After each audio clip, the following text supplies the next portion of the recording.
नमस्ते दोस्तों, आज हम लोग देखेंगे opportunities and the challenges in international marketing. इससे पहले हम लोगों ने इंटरनेशनल मार्केटिंग के बारे में देखा था। तो अगर आपने इंटरनेशनल मार्केटिंग से रिलेटेड मेरे वीडियोस नहीं देखे हैं तो लिंक डिस्क्रिप्शन में दिए हुए हैं, आप उन्हें जाकर देख सकते हैं, जिसमें मैंने फैक्टर्स अफेक्टिंग इंटरनेशनल मार्केटिंग और इसके अलावा मैंने domestic marketing versus international marketing को एक्सप्लेन किया है। अब हम लोग अपने टॉपिक पे आते हैं। तो सबसे पहले हम लोग देखते हैं अपॉर्चुनिटीज़ इन इंटरनेशनल मार्केटिंग। ठीक है, तो इंटरनेशनल मार्केटिंग में बहुत सारी अपॉर्चुनिटीज़ होती हैं। ठीक है, क्योंकि अगर जब हम लोग एक डोमेस्टिक कंट्री में, अपने डोमेस्टिक कंट्री में ट्रेड कर रहे होते हैं, बिजनेस कर रहे होते हैं, तो हमारा जो मार्केट होता है वो क्या होता है, लिमिटेड होता है। हम सिर्फ अपनी कंट्री में कर रहे होते हैं। लेकिन जब इंटरनेशनल लेवल की बात हुई तो हम लोग क्या कर रहे हैं कि अक्रॉस द बॉर्डर जो है ट्रेड कर रहे हैं, क्रॉस द बॉर्डर हम अपना बिजनेस कर रहे हैं। तो हमारे सामने चैलेंजेस तो होते हैं लेकिन काफ़ी अपॉर्चुनिटीज़ भी होती हैं। तो अब हम लोग एक एक करके अपॉर्चुनिटीज़ को देखते हैं। तो फर्स्ट है मार्केट साइज इंक्रीजेस। तो इंटरनेशनल मार्केटिंग में पहला अपॉर्चुनिटी है क्या है कि जो मार्केट साइज है वो इंक्रीज हो जाता है। मतलब कि अगर हम डोमेस्टिक मार्केट में बिजनेस कर रहे हैं तो हमारी जो मार्केट साइज है वो लिमिटेड है। हम अपनी कंट्री के अंदर ही जो है जो भी बिजनेस कर रहे हैं वो हमारी कंट्री के अंदर ही रहेगा। लेकिन अब इंटरनेशनल मार्केटिंग में क्या हो गया कि हमारी जो मार्केट साइज है वो इंक्रीज हो गई। अब हम लोग ज्यादा कस्टमर को अट्रैक्ट कर सकते हैं। ठीक है, ज्यादा कस्टमर क्रिएट कर सकते हैं। तो हमारी जो मार्केट साइज है वो क्या हो गई, इंक्रीज हो गई। नेक्स्ट है इंट्रोडक्शन ऑफ फॉरेन करेंसी। तो इंटरनेशनल नाम से समझ में आ रहा है कि अक्रॉस द बॉर्डर। तो अब हम लोग दूसरी कंट्री में करेंगे तो हमारी कंट्री में क्या होगा कि जो फॉरेन करेंसी है उसका इंट्रोडक्शन होगा। मतलब अगर हम अमेरिका जैसी कंट्री में जो है डील कर रहे हैं तो वहां से क्या होगा कि हमें डॉलर मिलेगा। ठीक है, तो फॉरेन करेंसी जो है वो हमारी कंट्रीज में आएंगी। ठीक है, तो फॉरेन करेंसी का इंट्रोडक्शन होगा हमारी मार्केट में। नेक्स्ट है इंडस्ट्रियल ग्रोथ। तो अब क्या हुआ कि जब हम लोग इंटरनेशनल मार्केटिंग कर रहे हैं तो हमारे प्रोडक्ट की जो है डिमांड है वो रेज होगी, और जब डिमांड रेज होगी तो हम सप्लाई करेंगे तो फॉरेन करेंसी जो है वो हमारी कंट्री में आएंगे। जिससे क्या होगा कि ओवरऑल जो हमारा इंडस्ट्री है, जैसे अगर हम टेक्सटाइल इंडस्ट्री में वर्क कर रहे हैं और हमारी डिमांड जो है वो बढ़ रही है, तो इस केस में क्या होगा कि टेक्सटाइल इंडस्ट्री जो है वो ग्रोथ करेगी। ठीक है, नेक्स्ट है जॉब अपॉर्चुनिटीज, और हम लोग इसको कह सकते हैं एम्प्लॉयमेंट जनरेशन। तो जब इंटरनेशनल मार्केटिंग में अपॉर्चुनिटीज की बात की जाए तो ये one of the most important जो हम कह सकते हैं पॉइंट है, क्योंकि जॉब अपॉर्चुनिटीज यहाँ पर क्या होंगी कि बढ़ जाएंगी। ना सिर्फ डोमेस्टिक कंट्री में बल्कि जिस कंट्री में हम लोग ट्रेड करने जा रहे हैं, ठीक है, जिस कंट्री में हम लोग इम्पोर्ट करने जा रहे हैं, वहां पे भी जॉब अपॉर्चुनिटीज की जो संभावनाएं हैं वो बढ़ जाएंगी। ठीक है, तो वहां पे भी एम्प्लॉयमेंट जनरेशन होगी। और ये जो है आजकल का मेन टॉपिक भी है कि मतलब एम्प्लॉयमेंट, किसी को एम्प्लॉयमेंट मिल नहीं रहा है, बेरोजगारी बढ़ती जा रही है। तो एक तरह से जब हम लोग इंटरनेशनल मार्केटिंग की बात कर रहे हैं तो यहाँ पर क्या होगी कि जब कोई भी कंट्री, जैसे अगर इंडिया में ही कोई कंट्री आ रही है, इन्वेस्ट कर रही है, तो यहाँ के लोगों को क्या होगा कि यहाँ को भी लोगों को भी एम्प्लॉयमेंट जनरेशन होगा। ठीक है, मतलब उन्हें जॉब अपॉर्चुनिटीज मिलेंगे। तो उसी तरह अगर हम ही ट्रेड कर रहे हैं दूसरे कंट्री में तो वहां की कंट्री को तो मिलेगा ही, लेकिन हमारी कंट्री को भी जॉब अपॉर्चुनिटीज मिलेंगी। ठीक है, नेक्स्ट है better utilization of surplus product. ठीक है, तो पहले क्या होता था कि हम लोग प्रोडक्शन करते थे और अपनी कंट्री के डिमांड को फुलफिल करने के बाद जो बचता था वो हमारा ऐसे ही पड़ा रहता था। मतलब आखिर वो जो सरप्लस बच रहा है उसका हम लोग क्या कर रहे हैं, कुछ नहीं कर रहे हैं। तो क्यों ना हम लोग उसको इंटरनेशनल मार्केट में इंट्रोड्यूस करें। ठीक है, तो ये एक अपॉर्चुनिटी है कि हम लोग क्या कर सकते हैं कि जो भी हमारे पास सरप्लस प्रोडक्ट है उसको हम लोग दूसरे कंट्री में सेल कर सकते हैं। अच्छी उसमें के लिए हमें कीमत भी मिलेंगी। ठीक है, तो हम लोग क्या कर सकते हैं, better utilization of the surplus product. जो भी सरप्लस प्रोडक्ट है उसका बेटर यूटिलाइजेशन होगा। अगर वो हम अपनी कंट्री में ही रखते तो उसका बेटर यूटिलाइजेशन नहीं होता, वो तो ओवर यूटिलाइजेशन हो जाता। ठीक है, तो अब यहाँ पे क्या होगा कि हम लोग अपनी प्रोडक्ट को जो हमारे पास बच जा रहे हैं उसको क्या कर रहे हैं, सेल कर रहे हैं दूसरे कंट्री में। तो यहाँ पे जो रिसोर्सेज हैं उसका अच्छे से यूटिलाइजेशन हो पा रहा है। नेक्स्ट है बेनिफिट ऑफ कंपैरेटिव कॉस्ट। तो यहाँ पर मैं इंटरनेशनल मार्केटर के सेंस में ही बेनिफिट ऑफ कोऑपरेटिव कॉस्ट लिया है मैंने। कैसे, देखिए अब जब हम दूसरे कंट्री में ट्रेड करते हैं, ठीक है, जब हम लोग दूसरे कंट्री में ट्रेड कर रहे हैं तो वहां की रॉ मटेरियल का भी रेट हमें पता होगा, प्लस हमारी कंट्री का भी रेट पता होगा। तो एक हमें कंपेयर करने का मौका मिलेगा कि कहाँ का कॉस्ट अच्छा है, मतलब रॉ मटेरियल का कॉस्ट, लेबर का कॉस्ट, और उसी हिसाब से हम लोग अपना जॉब जो है वो क्रिएट कर सकते हैं। लाइक एक सेकेंड बताते हूँ, जैसे इंडिया है और अमेरिका है, ठीक है, तो इंडिया में जो अगर हम लोग लेबर की बात करें, ठीक है, तो यहाँ पे चीप रेट में मिलेंगे, तो हम लोग कहाँ का लेबर यूज करेंगे, तो इंडिया के लेबर को यूज करेंगे, ना कि अमेरिका के। क्यों नहीं करेंगे, क्योंकि यहाँ के लेबर जो है वो कम कॉस्ट में हमें मिल जाएंगे, ठीक है। तो इससे हम लोग कंपेयर कर सकते हैं कॉस्ट को, तो बेनिफिट मिलेगा हमें कंपेरेटिव कॉस्ट का। नेक्स्ट है कल्चरल एक्सचेंज। तो कल्चरल एक्सचेंज की बात कर रहे हैं, तो कल्चरल एक्सचेंज क्या होगा कि वहां के कल्चर, जैसे जो फॉरेन कंट्री में कल्चर चल रहे हैं वो डोमेस्टिक कंट्री में आएंगे, और डोमेस्टिक कंट्री के कल्चर जो है वो फॉरेन में जाएंगे, ठीक है। हम लोग आजकल देख सकते हैं कि बहुत सारे लोग जो हैं, जैसे इंडिया है, ठीक है, तो हम लोग देख सकते हैं कि इंडिया में क्या होता है कि हम लोग फॉरेन कल्चर को बहुत ज्यादा अपना रहे हैं, जो वेस्टर्न कल्चर है उसे अपना रहे हैं। उसी तरह जो आजकल हम लोग कभी कभी आप ये भी देखे होंगे कि जो अमेरिका या इंग्लैंड में बहुत सारी ऐसी जगह पर हैं जहां पर हम लोग देख सकते हैं कि वहां के लोगों को साड़ी पहनना पसंद है, वो इंडिया के कल्चर को देखना चाहते हैं, वो इंडिया में क्या हो रहा है वो देखना चाहते हैं, ठीक है। तो एक तरह से यहाँ पर क्या हो रहा है कि कल्चर का एक्सचेंज हो रहा है, हम उनकी चीजों को देख रहे हैं, वो हमारी चीजों को देख रहे हैं। इससे हमारे अंदर जो है एक ब्रदरहुड, एक पीस की भावना आ रही है, मतलब हम लोग एक शांति का प्रतीक हो रहा है कि, और हम लोग के अंदर एक ब्रदरहुड आ रहा है, ठीक है, भाईचारा का भाव आ रहा है। नेक्स्ट है सर्विस सेक्टर का एक्सपेंशन, ठीक है, सर्विस सेक्टर का एक्सपेंशन होगा। हाँ, अगर इंटरनेशनल मार्केटिंग की बात करें तो इंटरनेशनल मार्केटिंग से हमारी इंडस्ट्री का तो ग्रोथ होगा ही, क्योंकि मार्केट साइज इंक्रीज हो रहा है तो इंडस्ट्री का ग्रोथ होगा ही, ठीक है। अब इनडायरेक्टली क्या होगा कि हमारी सर्विस सेक्टर जो है उसका भी एक्सपेंशन होगा, लाइक जो हमारी बैंकिंग सेक्टर्स हैं, ठीक है, ट्रांसपोर्टेशन है, उन सभी का भी एक्सपेंशन होगा। नेक्स्ट है इम्प्रूव इन लिविंग स्टैंडर्ड। अब मार्केट साइड इंक्रीज हो रहा है, फॉरेन करेंसी हमारी कंट्री में आ रही है, इंडस्ट्रियल ग्रोथ हो रहा है, कल्चर एक्सचेंज कर रहे हैं, सर्विस सेक्टर का एक्सपेंशन हो रहा है, तो ओवरऑल हमारी जो लिविंग स्टैंडर्ड है वो भी क्या हो रही है कि अब इम्प्रूव हो रही है, ठीक है। तो इसीलिए हम लोग कह सकते हैं कि हमारी जो लिविंग स्टैंडर्ड है वो इम्प्रूव हो गई।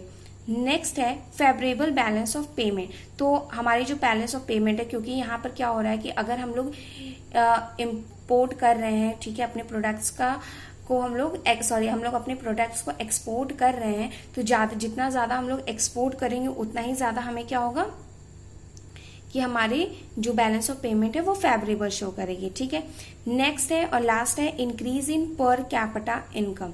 तो पर कैपिटा इनकम ऑटोमेटिकली जो है वो इंक्रीज होगा। तो कुछ देखिए, कुछ पॉइंट्स क्या होते हैं ना कि कॉमन होते हैं, वो हर जगह यूज हो सकते हैं, like improve in living standard, optimum utilization of resources, favourable balance of payment, increase in per capita income. तो ये एक तरह से हम लोग कह सकते हैं ना कि ये सब यूनिवर्सल है, आप किसी भी टॉपिक में इनको ऐड कर सकते हैं, ठीक है। तो these are the opportunities of the international marketing. अब हम लोग देखते थे चैलेंजेस ऑफ इंटरनेशनल मार्केटिंग। तो जैसा कि हम लोग जानते हैं कि बहुत सारी अपॉर्चुनिटीज़ हैं, बहुत सारे एडवांटेजेस हैं इंटरनेशनल मार्केटिंग के, ठीक है, लेकिन इसके अलावा बहुत सारे चैलेंजेस भी इंटरनेशनल मार्केटिंग जो है वो फेस करता है। तो एक एक करके हम लोग सारे चैलेंजेस को देखेंगे और हम लोग कह सकते हैं सारे बैरियर्स को देखेंगे जो हम लोग फेस करते हैं, ठीक है। तो फर्स्ट है टैरिफ बैरियर। तो टैरिफ बैरियर जो है वो importer country and exporter country जो है वो लगाती हैं एज अ टैक्स, ठीक है। तो वो लोग टैक्स चार्ज करती हैं, कस्टम ड्यूटी चार्ज करती हैं। तो इन केस अगर कोई भी कंट्री नहीं चाहती है, मतलब या वो चाहती हैं कि उनके डोमेस्टिक कंट्री जो है वो ग्रोथ करे और जो फॉरेन कंट्री है उनकी जो डिमांड है वो हमारी कंट्री में कम हो जाए, तो वो क्या करती हैं कि अपनी टैरिफ ड्यूटी जो है वो बढ़ा देती हैं, कहती हैं कि आप हमें ज्यादा टैक्स पे करें, ठीक है। तो इस तरह के बैरियर को हम लोग इंटरनेशनल मार्केटिंग को फेस करते हैं, ठीक है। तो यहाँ पर क्या करते हैं कि जो इम्पोर्टर कंट्री है कभी कभी अपने डोमेस्टिक प्रोडक्ट को इंट्रोड्यूस करने के लिए मार्केट में, मतलब उसको बढ़ावा देने के लिए क्या करती है कि जो इंटरनेशनल मार्केट से जो भी चीजें आ रही हैं, जो भी गुड्स आ रही हैं, उन पे टैरिफ जो है वो बढ़ा देती है। नेक्स्ट है एडमिनिस्ट्रेटिव बैरियर। एडमिनिस्ट्रेटिव बैरियर हम कह सकते हैं, ब्यूरोक्रेटिक बैरियर्स भी कह सकते हैं। एडमिनिस्ट्रेटिव बैरियर जो है, इसमें जो भी प्रोसेस होते हैं, क्योंकि हर कंट्री के अपने अपने एक अलग एडमिनिस्ट्रेटिव प्रोसेस होते हैं जिससे उन्हें गुजरना पड़ता है, ठीक है। जैसे अगर हमें इंपोर्ट करना है या फिर एक्सपोर्ट करना है, तो अब यहाँ पर हमको बहुत सारे मेथड के थ्रू गुजरना होगा, और जो कि हर कंट्री का अलग अलग होता है, ठीक है। तो और जैसे कि हम लोग इंडिया में जानते हैं कि कई जगह साइन कराना होता है, और भी अलग अलग चीजें, कहीं पे पैसे देने पड़ते हैं, तो मतलब प्रोसेस बहुत ही टिपिकल हो जाता है उस टाइम। तो ये बैरियर बहुत ज्यादा हमें अफेक्ट करता है। नेक्स्ट है कल्चरल बैरियर। तो अब हम जैसे इंडिया में रह रहे हैं, तो हम दूसरे कंट्री के कल्चर को नहीं जानते हैं, ठीक है, और उसको एनालाइज करने में भी हमें बहुत सारी मुश्किलें आएंगी। क्यों आएंगी? क्योंकि हम इंडिया के कल्चर को जानते हैं, हम यूएसए के कल्चर को या इंग्लैंड के कल्चर को, यूरोप कंट्रीज के कल्चर को नहीं जानते हैं, जिसकी वजह से हम लोग उनके डिमांड को एनालाइज करने में फेल हो सकते हैं। तो इसके लिए हम लोगों को काफी मतलब अच्छे से वहां जाकर या वहां के लोगों से एनालाइज कराना होगा कि मार्केट में एक्चुअल में डिमांड क्या है। नेक्स्ट है पॉलिटिकल बैरियर। तो पॉलिटिकल बैरियर उस जगह पे आता है जहां पे जो हमारी पॉलिटिक्स है, जो हमारी गवर्नमेंट है, वो इनस्टेबल है, ठीक है। जहां पे स्टेबल है वहां पे तो नहीं आएगा, लेकिन जहां पे इनस्टेबल है, मतलब कि अगर मतलब हमें डर बना रहता है कि कभी भी कोई भी सरकार आ सकती है, कोई भी नियम लगा सकती है और हमारी बिजनेस को रोक सकती है, ठीक है। तो इस केस में जो इंटरनेशनल मार्केटर है, उसको हमेशा एक थ्रेट बना रहता है कि उसका जो गुड्स है उसका डिमांड कम हो सकता है, उसके बिजनेस पे रोक लग सकता है, या फिर जो दूसरी गवर्नमेंट आ रही है वो कुछ नया जो पॉलिसी है वो ला सकती है जो उसके बिजनेस को अफेक्ट करेगा, ठीक है। नेक्स्ट है लैंग्वेज बैरियर। तो लैंग्वेज बैरियर जो है one of the most important challenge है इंटरनेशनल मार्केटिंग के लिए। क्यों चैलेंज है? क्योंकि हर कंट्री का अपना अपना एक लैंग्वेज होता है। तो अगर हम उस कंट्री में डील कर रहे हैं तो हमें वहाँ की लैंग्वेज के बारे में पता होना चाहिए, ठीक है। तो मतलब जितनी कंट्री में डील करेंगे उतनी लैंग्वेज हमें पता होनी चाहिए। लेकिन एक रिपोर्ट के मुताबिक पता चला है कि 80% जो कंट्री है वहाँ के लोग जो है इंग्लिश जानते हैं, इंग्लिश बोलते हैं, इंग्लिश समझते हैं, लेकिन सभी कोई नहीं समझता है। जैसे अगर हम इंडिया की ही बात कर ले तो बहुत सारे लोग हैं जो इंग्लिश को नहीं समझते हैं, तो उनके लिए हम अलग लैंग्वेज प्रेफर करेंगे तो मतलब प्रॉब्लम आ सकता है, ठीक है। तो एक तरह का ये लैंग्वेज बैरियर जो है वो मतलब एक तरह का मतलब बहुत बड़ा चैलेंज है इंटरनेशनल मार्केटिंग के लिए, ठीक है। नेक्स्ट है प्लेस कॉन्स्टेंट। तो अब यहाँ पर हम लोग क्या कर रहे हैं, डोमेस्टिक कंट्री में तो ट्रेड कर नहीं रहे हैं, हम लोग दूसरे कंट्री में ट्रेड कर रहे हैं। तो जो दूसरा कंट्री है वो तो हमसे दूर है, मतलब अगर हम यहाँ से अगर हम कहीं और ट्रेड करते हैं लाइक फ्रांस में, यूरोप में, तो यूरोप साइड में, ठीक है, तो वहाँ पे हम ट्रेड कर रहे हैं, तो यहाँ से अपने गुड्स को वहाँ पहुँचाना सबसे बड़ा पहला चैलेंज है, ठीक है। और अगर हमारे गुड्स जो है वो पेरिसेबल नेचर के हैं, ठीक है, वो सड़ जाते हैं जल्दी, ठीक है, तो उस टाइप के गुड्स को पहुंचाना मतलब जल्दी से जल्दी वहां तक पहुंचाना ये एक बहुत ही बड़ा चैलेंज बन जाता है, ठीक है। It becomes a real challenge for our business, ठीक है। तो एक तरह से प्लेस कांस्टेंट हम लोग कह सकते हैं कि बहुत ही बड़ा चैलेंज है हमारे इंटरनेशनल मार्केटिंग के लिए। नेक्स्ट है वेरिएशन इन एक्सचेंज रेट। तो एक्सचेंज रेट में वेरिएशन, तो ये हम लोग सभी जानते हैं कि जैसे इंडिया में रुपीज चलता है, यूएस में डॉलर चलता है, जापान में येन चलता है, तो सभी का एक्सचेंज रेट जो है वो अलग अलग होता है। तो जब भी हम लोग ट्रेड कर रहे हैं तो उसमें अगर हल्का से भी जो अप्स एंड डाउन्स हो जाते हैं एक्सचेंज रेट में, तो वो हमारे बिजनेस को काफी अफेक्ट करते हैं, ठीक है। तो एक तरह से ये भी चैलेंज है और इसे हम लोग कुछ कर नहीं सकते हैं, मतलब ये एक तरह का एक्सटर्नल फैक्टर है जिसको हम लोग कंट्रोल नहीं कर सकते हैं, ठीक है। नेक्स्ट है मतलब और जितने भी चैलेंजेस हैं, अभी तक हम लोगों ने जितने भी चैलेंजेस देखे हैं उसको वो हमारे हाथ में नहीं है, लेकिन कुछ चैलेंजेस जो है वो हमारे हाथों में, like cultural barrier, political barrier, language barrier, तो इस culture barrier and language barrier, ठीक है। तो यहाँ पर हम लोग क्या कर सकते हैं कि उनके कल्चर के बारे में अच्छे से एनालाइज कर सकते हैं, वहाँ की लैंग्वेज को अच्छे से देख सकते हैं, ठीक है। तो हम लोग इन दोनों को तो कंट्रोल कर सकते हैं, लेकिन हम वहाँ की पॉलिटिकल बैरियर्स और एडमिनिस्ट्रेटिव या टैरिफ को हम लोग नहीं कंट्रोल कर सकते हैं, ठीक है। नेक्स्ट है लैक ऑफ नॉलेज। तो जिन लोगों के पास नॉलेज नहीं है, मतलब जिन्हें इंपोर्ट एक्सपोर्ट के बारे में नहीं पता है, तो वो कैसे इंटरनेशनल मार्केटिंग में कदम रख सकते हैं। ठीक है, ये हमारे लिए सबसे बड़ा चैलेंज है। इसी वजह से आज इंडिया जो है वो पीछे है।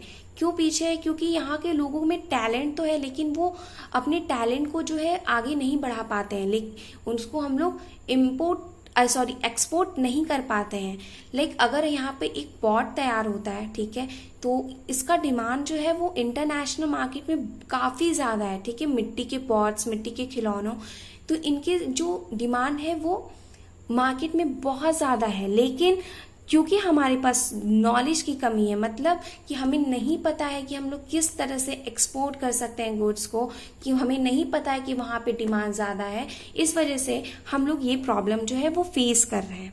नेक्स्ट है फाइनेंशियल बैरियर। यस, तो ये one of the most important challenge है। अगर हमारे पास फाइनेंस ही नहीं रहेगा तो हम इंटरनेशनल मार्केटिंग में ट्रेड ही नहीं कर सकते हैं, क्योंकि फाइनेंस जो है मोस्ट इम्पॉर्टेंट फैक्टर है। फाइनेंस के बिना हम लोग कुछ भी नहीं कर पाएंगे इंटरनेशनल मार्केटिंग में। ठीक है, तो फाइनेंस मतलब ह्यूज अमाउंट ऑफ रिसोर्सेज चाहिए होता है इंटरनेशनल मार्केटिंग में। ठीक है, नेक्स्ट है ब्रांड अवेयरनेस।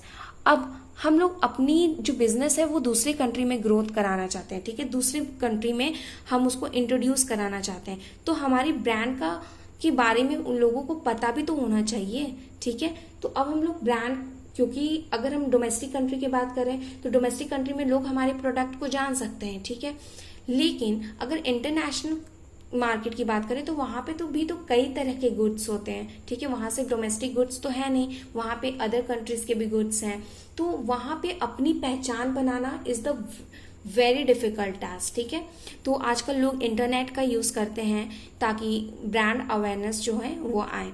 नेक्स्ट है अनएक्सपेक्टेड बैरियर्स।